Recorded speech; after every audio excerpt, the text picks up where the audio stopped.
your local police. A big reward will be paid for the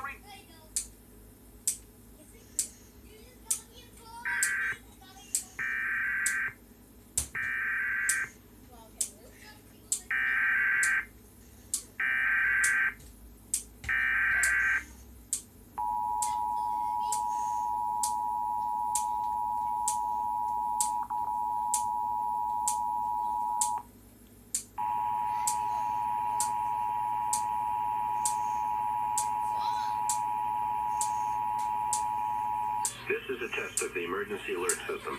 I'm Sheriff Jim McDonald speaking to you from Los Angeles County Emergency Operations Center, where we manage responses to major emergencies. Many broadcasters have agreed to deliver emergency information that will help you understand what is happening during an emergency and what you need to do.